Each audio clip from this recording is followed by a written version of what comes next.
الحمد لله رب العالمين والصلاة والسلام على رسوله الأمين وعلى آله وصحبه أجمعين أما بعد أعوذ بالله السميع العليم من الشيطان الرجيم من همزه ونفخه ونفسه بسم الله الرحمن الرحيم ما آتاكم الرسول فخذوه وما نهاكم عنه فانتهوا وقال الله سبحانه وتعالى কে কথা বলছে ভাই কারা কথা বলছে কথা বলছে কেন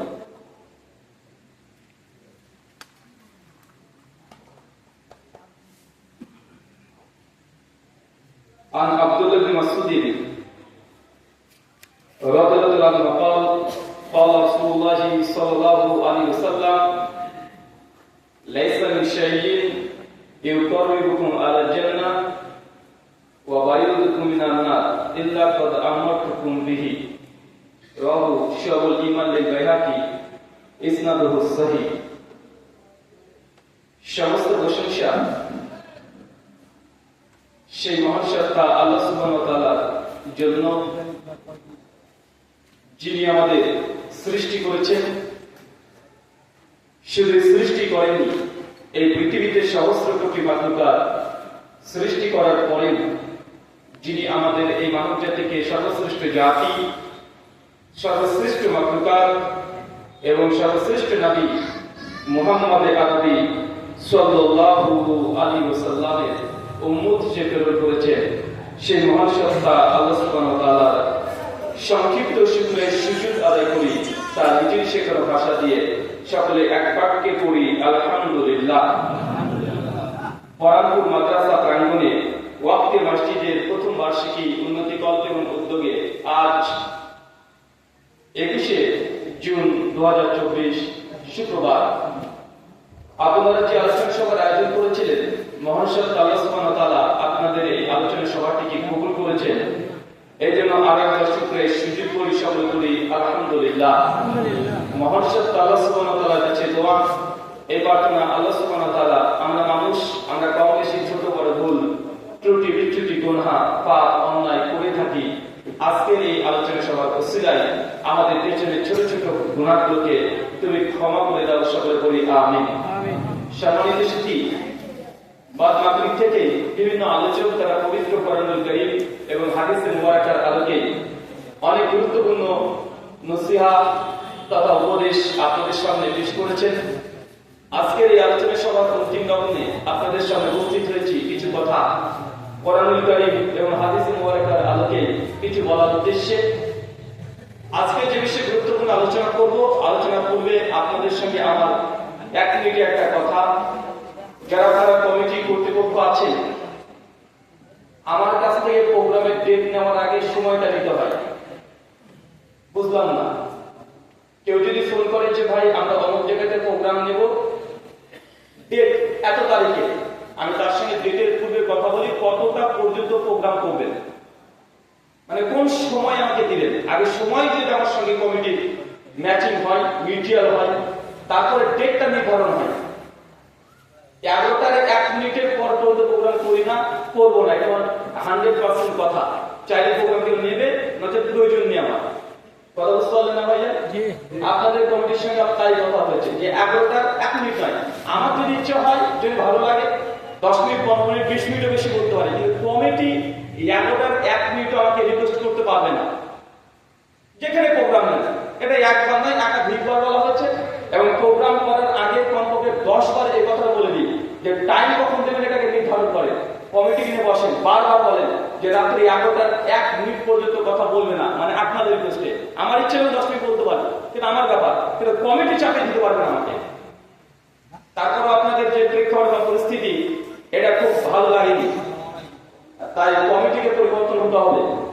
ওয়াজ মাহফিল শুধুমাত্র মসজিদ উন্নতি কল্পের করলেই হবে না, একটু ইমানের যেন নূর আসে, ইমান যেন মজবুত হয়, ইসলামী যে আদব মোটামুটি যে কথা রক্ষা করা এগুলো যেন আপনাদের সঙ্গে আমাদের ভালোভাবে হয়। আমার সঙ্গে চুক্তি হয় না যে আমি কত টাকা নেব, গাড়ি খরচ করে চলেছে যেখানে এত দূর পর্যন্ত, টাকার বিল আমি কখনো করি না যে আমাকে এত টাকা দিতে হবে। আমার সঙ্গে সময়ে কন্ট্যাক্ট হয়, কোন সময় দেবে। তাই রাত্রি 11টার মধ্যে আলোচনা হবে, আর আলোচনা দীর্ঘক্ষণ হবে, রাত্রি 12টার মধ্যে ঠেকাতে হবে, এটা ইসলামে আদৌ নয়।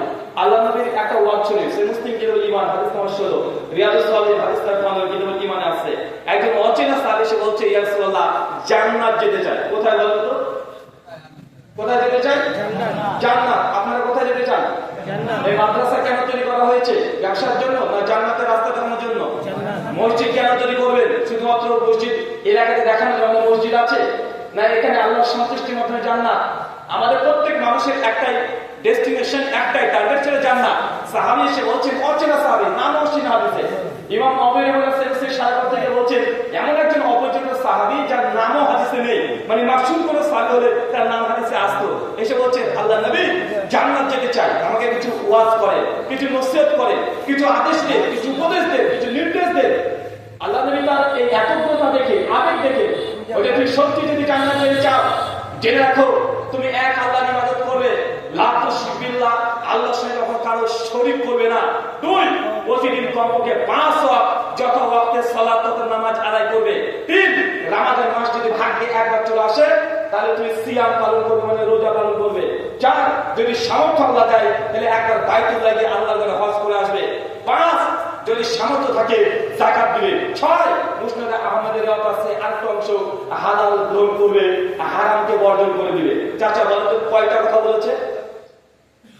কয়টা? 6টা কথা বলেছে। আল্লাহর কথা বলার সঙ্গে সঙ্গে ওই সাহাবী বলছে আল্লাহর নবী ওয়াল্লাহি, আল্লাহর কসম আল্লাহর রাসূল আপনি যা বললেন এর একটু বেশিও করব না, কমও করব না, এই বলে হাঁটা শুরু করেছে। নবীর বক্তব্য শেষ, সাহাবীদের আলোচনাও শেষ, আলোচনা শেষ করে হাঁটতে হাঁটতে চলে যাচ্ছে। আল্লাহ নবী তার কথাতে এত খুশি, বাকি সাহাবীদেরকে দেখে বলছে জান্নাতি কোন ব্যক্তি দেখতে চাও? জান্নাতি? বাকি সাহেব বলছে ইয়া রাসূলুল্লাহ কে জান্নাতে যাবে? আরে জান্নাতের স্বামী তো দেখতে চাই, কে যাবে? আল্লাহ নবী সঙ্গে বলছে ওই যে চলে গেল, দেখো হেঁটে হেঁটে চলেছে, ওই ব্যক্তিকে দেখে নাও। ও যে কথা বলেছে আল্লাহ নবী যা বলেছেন বেশিও করবো না, কম করবো না, এই কথার প্রতি যদি আমল করতে পারে এই ব্যক্তি জান্নাত যাবে। জান্নাতের ব্যক্তি দেখে নাও। ওয়াজ শেষ। 1400 বছর আগে গোটা বিশ্ব জগতের সর্বশ্রেষ্ঠ বক্তা মুহাম্মদ রাসূলুল্লাহ সাল্লাল্লাহু আলাইহি ওয়াসাল্লাম তার ওয়াজ শেষ, এখানে দাঁড়িয়ে শেষ হয়ে গেল। সাহাবী চলে গেলেন মাত্র 6টা আমল নিয়ে। ওই 6টা আমল করে আল্লাহ নবী বলছে জান্নাত সে অবধারিত পাবে। বা আজকে হাদিসের মধ্যে আমল করলে জান্নাত যাবেন কি যাবেন না? যাবেন না ভাইজান? সেই আল্লাহর এখনকার আল্লাহদের পার্থক্য আছে নাকি? আল্লাহ নবীর সেই আদেশ উপদেশ নির্দেশ আর এখনকার আদেশ উপদেশ নির্দেশের পার্থক্য হয়ে যাবে না। এখানে আল্লাহ 6টা মেসেজ দিয়েছে। এই 6টা মেসেজ কেউ যদি পালন করে একনিষ্ঠ চিত্তে, একদম ইখলাস সহকারে, নিয়ত যদি বিশুদ্ধ থাকে, যদি আমলে শিরক না করে, এই ব্যক্তি জান্নাত যাবে। এখানে ওয়াজ শেষ হয়ে যাচ্ছে। আপনাকে বলার উদ্দেশ্য এটা যে অধিক আমল করতে হবে, অধিক আলোচনা শুনতে হবে, বেশি বেশি শুনতে হবে এমনটা নয়। যতটা হক শুনবেন ততটুকু করে আমল করতে হবে। আমাদের সমাজে স্ট্যাটাস হয়ে গেছে, আমাদের সমাজে বর্তমান প্রেক্ষাপটে ট্র্যাডিশন হয়ে গেছে যে ওয়াজ মাহফিল এগুলো করতে হবে, মানে 5 বছর ধরে ধারাবাহিক পর্যায়ে চলে আসছে। ওই গ্রামে মসজিদে হয়েছে আমাদের করতে হবে, একটা সিন্ডিকেট তৈরি করা হয়ে গেছে।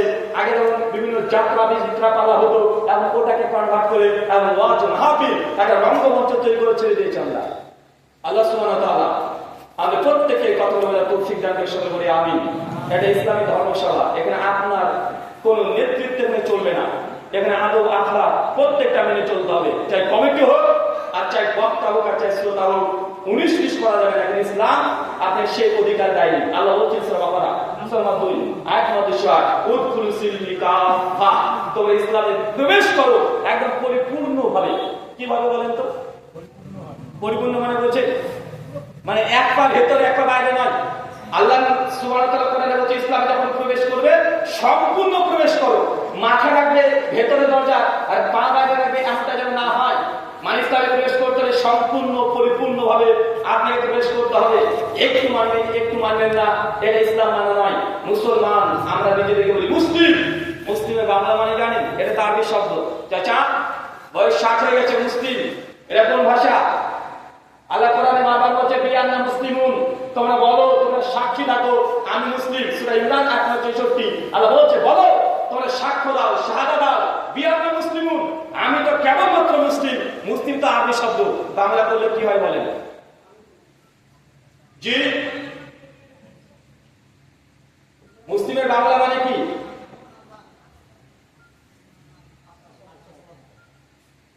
আপনারা বলছেন কেন আলেম মানুষ, আপনার তো এগুলো ভান্ডার, আপনারা তো জানবেন। শ্রোতা থেকে বলছি, আমরা নিজেকে মুসলিম দাবি করছি না ভাইজান, এটা তো আরবি শব্দ।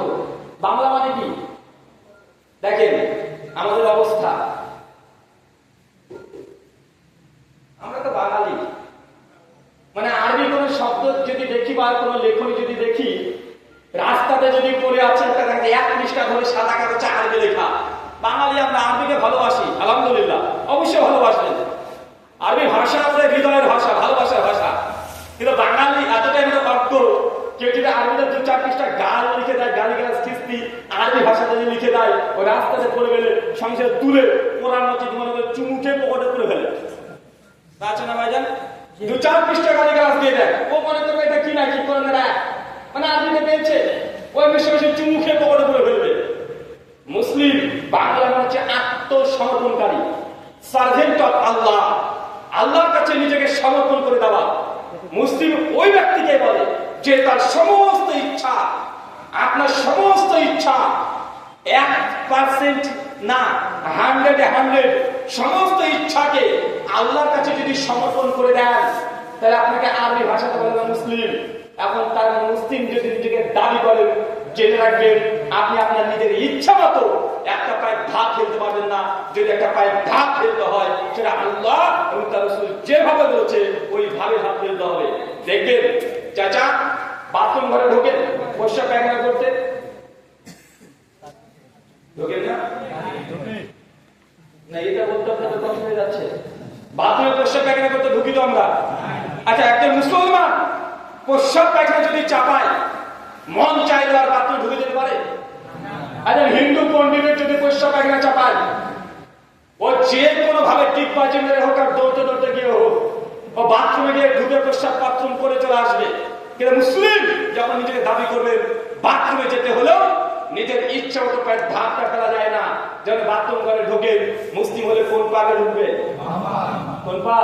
বাম পা। ডান পা ঢুকে দেখান তো, ঢোকানোর পরে নিজেকে মুসলিম দাবি করে দেখান। যদি বলেন না আমি ডান পা ঢোকাবো, মানে আপনি আল্লাহ নবীকে কাজকলা দেখাচ্ছেন, আর নবীকে কাজকলা দেখে নবীর আদর্শকে পদদলিত করে নবীকে চ্যালেঞ্জ করে আপনি মনে করছেন পৃথিবীতে সফলতা অর্জন করবেন। পশ্চিম কালেও নয়। দেখেন মুসলমানের পা নিজের ইচ্ছে মতো চলে না। বাথরুমে ঢুকতে হলে বাম পাকে ঢোকাতে হবে, আবার উল্টে যাবে। যখন বাথরুম ঘর থেকে বের হচ্ছেন, কোন পাকে বের হবে? ডান পা। এবার মসজিদের দিকে চলে আসে, মসজিদে যখন প্রবেশ করবেন, ঢুকবেন, কোন পাকে ঢুকবে? ডান পা। উল্টে গেছে না? একদম উল্টে গেছে। বাথরুমের সময় বাম পা আগে ঢুকছে আর বের হচ্ছে ডান পা, কিন্তু যখন মসজিদে ঢুকছেন আগে ডান পা ঢুকছে, তারপরে বাম পা। মানে মুসলমানের পা নিজের ইচ্ছে মতো ব্যক্তি স্বাধীনতায় চলতে পারে না। কেন? আল্লাহ আগে বলে দিয়েছে তোমরা ইসলামে প্রবেশ করো, উদখুলুল সিলমি কাফা, একদম পরিপূর্ণ ভাবে আল্লাহ যেভাবে বলেছে, রাসূল যেভাবে বলেছে, হুবহু ওইভাবে পালন করতে হবে, তবে আপনি মুসলিম। সূরা হাশর, সূরা মুশা, আয়াত নম্বর 7, সূরা ইবনে মাজাহ, কিতাবুস সুন্নাহ, হাদিস নম্বর 1। আল্লাহর নবী এবং আল্লাহ এক মেসেজ দিচ্ছে। আল্লাহ বলছেন মা আতাকুম রাসূল ফাখুযুহু, আমার নবী তোকে যা দিচ্ছে একদম চোখ বন্ধ করে নবী যা দিয়েছে তাই গ্রহণ করে না।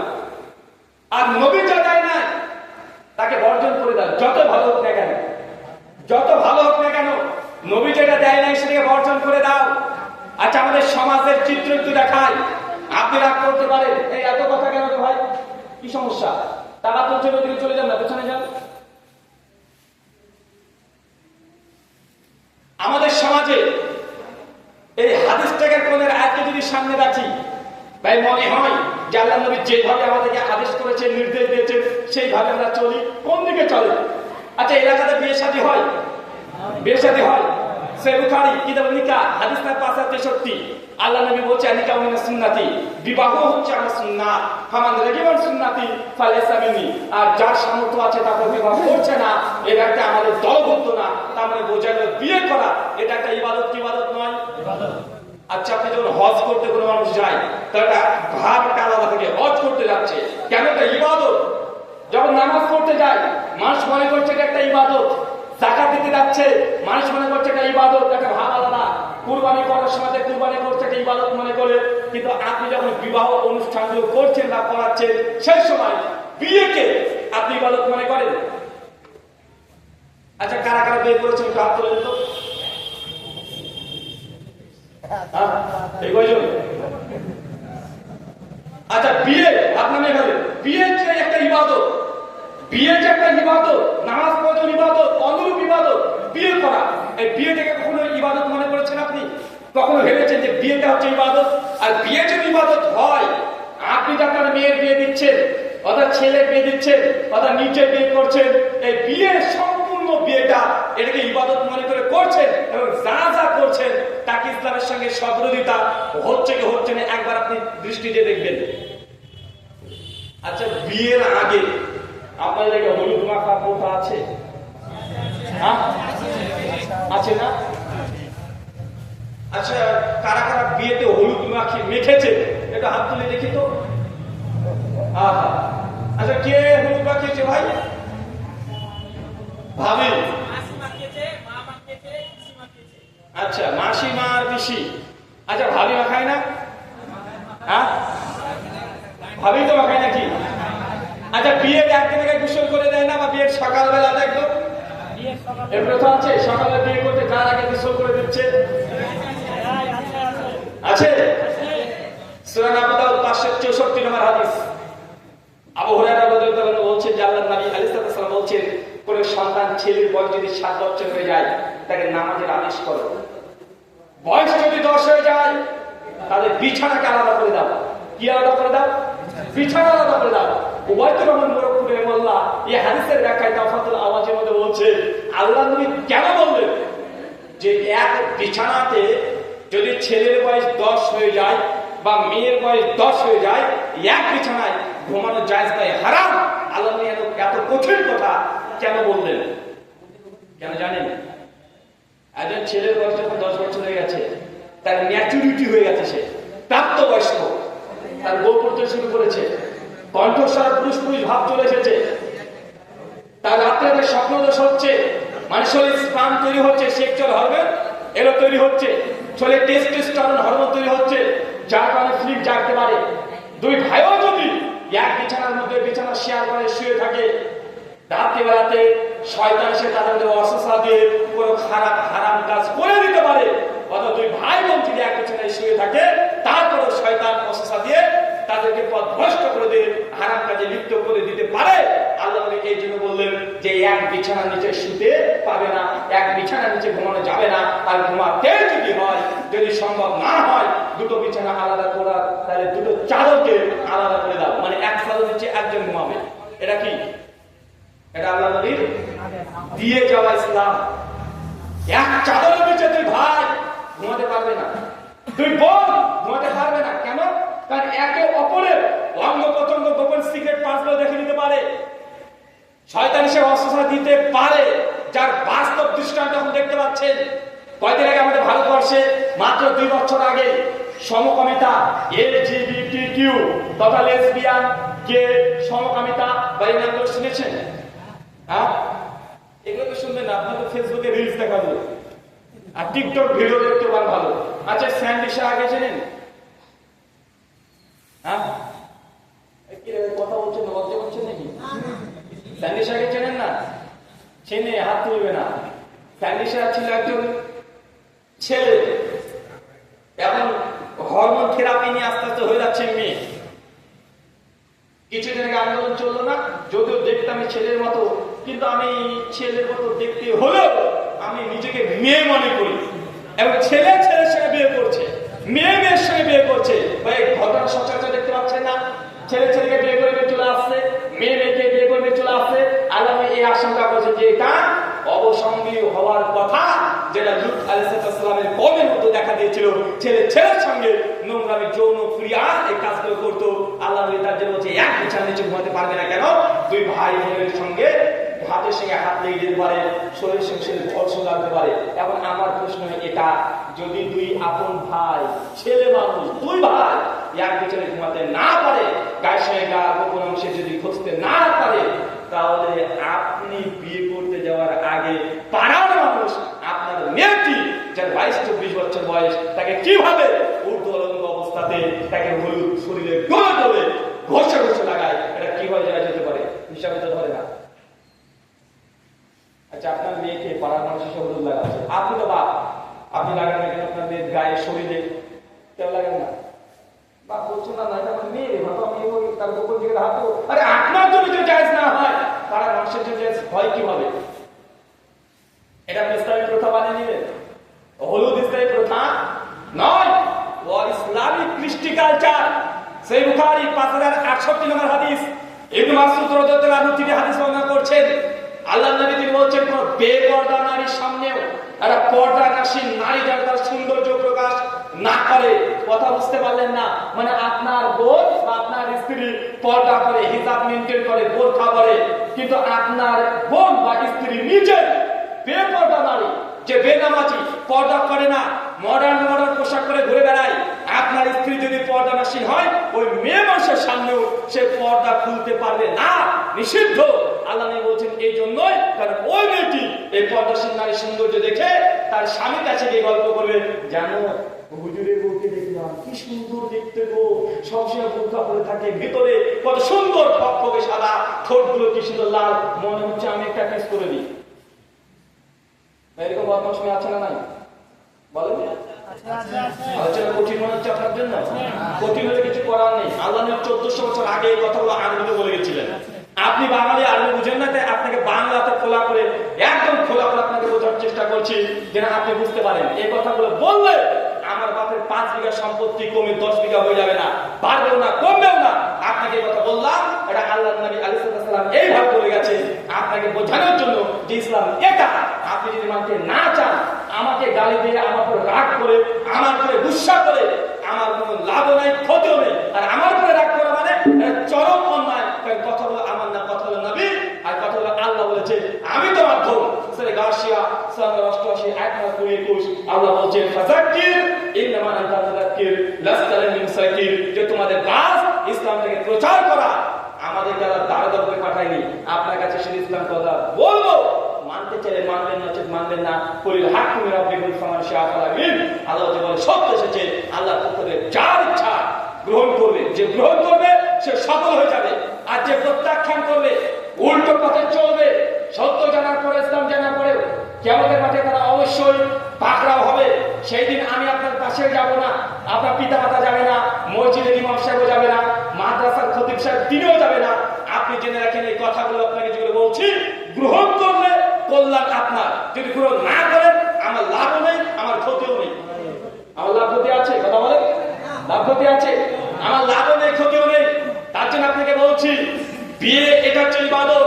আজ গোটা বিশ্ব জগতের সবচেয়ে বৈবাহিক জীবনে সবচেয়ে বেশি ডিভোর্স হয়ে যাচ্ছে, তালাক হয়ে যাচ্ছে, সংসার অশান্তি হচ্ছে, একটাই কারণ, বিয়ের পূর্বে আল্লাহকে নারাজ করেছেন। বিয়ের পূর্বে আল্লাহকে নারাজ করে বিবাহ শাদী আপনার মেয়ে দিয়েছে, আল্লাহকে বিয়ের আগে যদি নারাজ করে দেন, আপনার মেয়ের বিয়েতে আল্লাহর রহমত কিভাবে আসবে? কিভাবে আসবে বলেন? সমাজের বিয়েতে সবচেয়ে নোংরামি বেশি হয়। আচ্ছা, এলাকাতে বিয়ে যখন হয় 2-3 দিন আগে থেকে ডিজে গান বাজে, চাচা বাজে, বাজে না? আচ্ছা, বিয়ে যদি ইবাদত হয়, তো এই বিয়ের মধ্যে আপনি ডিজে গান কিভাবে বাজাচ্ছেন বলেন তো? বাজে না, বাজে না, নিষেধ আছে গ্রামে। কোন গ্রামে? পুরাতন সিংহাই। 10,000 টাকা জরিমানা হবে যদি বাজে। মাশাআল্লাহ, যে বাজাবে 10,000 টাকা জরিমানা। আমরা তো এমনই চাচ্ছি, 10 কেন, আর 1,000 টাকা বাড়িয়ে দেবেন, এটা ইসলাম। সেক্রেটারি সাহেবকে জানার পরে বাজাবো বারণ করেছিল, তাকে 5,000 টাকা জরিমানা করে 10,000 টাকা রেখেছে। এটা ইসলাম। টাকা জমাতে আল্লাহকে নারাজ করে মেয়েটিকে পরের বাড়িতে পাঠাচ্ছেন, বাপ মার জেনে রাখা উচিত হবে। মেয়েটার বিয়ে দিয়ে দিয়েছেন, আপনি খালাস মানে বলছেন না। মেয়েটাকে বিয়ে দেওয়ার পরে মেয়েটা যে তুমি আপনার মেয়ে, আপনার কন্যা যে কত রিস্কে সংসার করছে, এটা আপনাকে তার সাইকোলজি বুঝতে হবে। কারণ যে বাড়িতে সে গিয়েছে, সে বাড়ির সেই এলাকার গ্রামবাসী কাউকে চেনে না। যে ব্যক্তির সঙ্গে রাত্রে সায়ন করবে, সেই ব্যক্তিকে সে কখনো কোনোদিন দেখেনি। যাকে মা বলে রাখতে হবে জিন্দিগিতে তাকে কখনো দেখেনি। সমস্ত পরিবারকে হাসি খুশি রেখে আপনার মেয়েকে সে পরিবারে থাকতে হবে। নিজের সমস্ত পরিবারকে ভুলে গিয়ে, বন্ধু বান্ধব আত্মীয় স্বজন গ্রাম সব ভুলে গিয়ে অন্যের বাড়িতে গিয়ে থেকে আপন করে নিতে হবে। এটা চারটে কেটে ব্যাপার নয়, এটা পুরুষ জাতি। মেয়েদের ব্যালেন্স, মেয়েদের আচরণ ধারণ করার ক্ষমতা নেই। সম্ভব? কথা বলেন। আপনাকে যদি বলা হয় শ্বশুর বাড়িতে গিয়ে আপনাকে তার বাপকে বাপ বলতে হবে, মাকে মা বলতে হবে, রাত দিন কাজ করতে হবে, একটু যদি 19-20 হয়ে যায়, দেখছে আপনার যে মানে শাশুড়ির সঙ্গে একটু দুঃখতা হয়ে গেছে, আপনার সাথে ঝামেলা করে দেবে, পাড়ার মানুষের সঙ্গে একটু দুর্ব্যবহার করে দেবে, বলবে আরে অমুকের বউ তো খুব খারাপ, বা এরকম আছে না। কথা বলেন। এটার কোনো ব্যবস্থা চলতে হয়। এই জন্য আল্লাহর রহমত ব্যতীত, আল্লাহর রহমত ব্যতীত একটা পরিবার কখনো সুখের সাথে থাকতে পারে না। আর বিয়ের পূর্বে যদি আল্লাহকে নারাজ করে দেন, আল্লাহর রহমত আপনার বিয়ে আপনার পরিবারের উপরে কখনো আসতে পারে না, জেনে রাখবেন।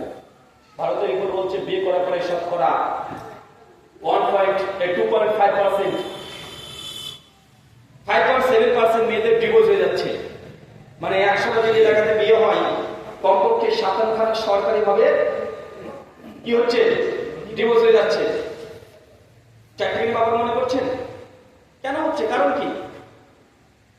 ডিভোর্স দিচ্ছে, দিন দিন হার বাড়ছে। অনেকগুলো কারণ আছে। আর আমার সচেতন আধ্যাত্মিক কারণ এটাই বলি যে আল্লাহকে নারাজ করে দেওয়া, আল্লাহকে অখুশি করে মেয়ের বিয়ে দেওয়া বা নিজে বিয়ে করা। ভারতের একটা রিপোর্ট, টাইমস অফ ইন্ডিয়া 2021 সাল 18 ফেব্রুয়ারি পৃষ্ঠা নাম্বার 21-এ ভারতের রিপোর্ট বলছে বিবাহিতদের মধ্যে শতকরা, মেয়েদের মধ্যে শতকরা 68% মেয়ে বিয়ের পরে স্বামী ছাড়া অন্য কোনো পুরুষের সঙ্গে পরকীয় সম্পর্ক লিপ্ত আছে। মানে আপনার বউ আপনাকে বাদ দিয়ে আরেকজনের সঙ্গে প্রেম করছে, এটা ভারতের রিপোর্ট বলছে। আপনি যতই মনে করেন আপনার স্ত্রী খুব ভালো, একদম জান্নাতের হুর পেয়েছেন, কোনোদিন খারাপ কিছু দেখেনি, জেনে রাখেন 68% মেয়ে বিয়ের পরেও প্রেম করছে, মানে পরকীয়া করছে। কেন? কারণ কি? অন্য কিছু কারণ না। ইন্ডিয়া রিপোর্ট বলছে বিয়ের পরে শতকরা 78%, 78% পুরুষরা বিয়ের পরে অন্য কোনো মেয়ের সঙ্গে প্রেমে লিপ্ত আছে। মানে বৈবাহিক জীবনের পরেও পরকীয়া। কথা বুঝতে পারছেন না ভাইজান? এখন আপনারা আপনাদের চেহারাগুলো একবার আয়নাতে দেখে নেন যে আপনি বিবাহিত মানুষ, আপনি করছেন কি করছেন না। মানে এলাকাতে যদি 100খানা পরিবার থাকে, বিবাহিত পরিবার, জেনে রাখবেন শতকরা 68% মেয়েরা, 78% ছেলেরা বিয়ের পরে প্রেমে লিপ্ত আছে, যুক্ত আছে, করছে। আপনি যতই বলেন দেখবেন আপনার স্বামী ভালো, জিনা করছে। এটা কোরআনের কথা না, এটা ভারতবর্ষের প্রেক্ষাপট। আপনার চরিত্র আপনাকে বলা হচ্ছে। আল্লাহ সুবহানাহু ওয়া তাআলা আমাদেরকে ফিতনা থেকে তুমি বাঁচাতে তৌফিক দান করি, আমিন। সম্মানিত সুধী, বিবাহটাকে সহজ করে দেন, জেনা ব্যভিচারের পথকে রুদ্ধ করে দেন। বিয়েকে আল্লাহকে নারাজ করিয়েন না। নারাজ করলে আগামী প্রজন্ম ধ্বংস হয়ে যাবে। বিয়ে মানে শুধুমাত্র স্বামী স্ত্রীর জৈবিক চাহিদা নয়, জৈবিক চাহিদা পূরণ নয়। বিয়ে মানে আগামী প্রজন্ম, আপনার ছেলে যেগুলো আসছে তাদেরকে তৈরি করার একটা মাধ্যম। যদি আপনি যদি নোংরামি করেন, ছেলে কখনো আপনার গর্ভ থেকে, আপনার পেট থেকে, আপনার পরিবার থেকে কখনো সুসন্তান আসতে পারে না। ইল্লা মাশাআল্লাহ, ব্যতিক্রম দেখা ঘটে যেতে পারে, তাহলে আসাটা সম্ভব নয়। আচ্ছা, বিয়ের দিনে এই হাত ধোয়া তো আছে নাকি? আপনাদের দুলাভাইয়ের হাত ধুয়ে দিতে হয়, মালা বদল আছে, গেট ঘেরা আছে, গান বাজানো আছে, হ্যাঁ, যৌতুক আছে, যৌতুক নেওয়া।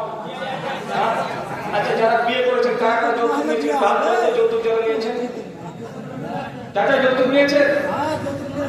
হ্যাঁ, কে আপনি নিয়েছেন? মানে খুব গর্ব করে বলছেন যে হবে না। কার বিয়ে হবে না? আপনি তো বলছেন কত নেবেন? কি আপনি তো বলছেন কত নেবেন গো? কি বিষয়ে? তাই জিজ্ঞেস করছে কত নিবে। ও আচ্ছা, ওটা বলতে চাইছে। 2 লাখ নিব। আচ্ছা আচ্ছা, মানে ছেলের বাবা বলছে যে কত টাকা লাগবে, মেয়ের বাবা বলছে যে কত টাকা নেবেন, আর আপনি ছেলের বাপ সুযোগ পেয়ে গেছেন, 5 থেকে 10 বলে দিচ্ছেন, কোনো সমস্যা নেই। আপনাকে বলেছি নিতে নিষেধ করছি না। আরে নেন যত পারেন, কবর অপেক্ষা করছে। কত পারেন নেন। ইসলাম এটা ঠুনকো জিনিস নয়। এখন আপনি ধর্মটাকে বুঝে নিন, ধর্মটাকে হাসি ঠাট্টা জিনিস মনে করেছেন। জি, ইসলাম 1400 বছর আগে আল্লাহ নবী কোরআনের হাদিসে যা বলে গেছে, আজ পর্যন্ত একটা মেসেজ, একটা আয়াত দুনিয়াতে কেউ ভুল প্রমাণ করতে পারে না। তাই কোরআনে যে কথা বলেছে, জান্নাত জাহান্নাম কবরতা নিশ্চিত জেনে রাখেন, মৃত্যুর পরে সামনে আপনার মোকাবেলা করতে হবে। এখন যত দাম্ভিকতা দেখান, ফেরাউন 750 বছর রাজত্ব করেছে, টেকে না। একদম নীল নদের মধ্যে চুবে তাকে শেষ করে দেওয়া হয়েছে। নমরুদ আপনিকে অনেক বড় হিটলার 60 লক্ষ ইহুদিকে মেরেছে, দাঁত কেটে পড়েছিল। নেপোলিয়ন 2.5 কোটি মানুষকে হত্যা করেছে।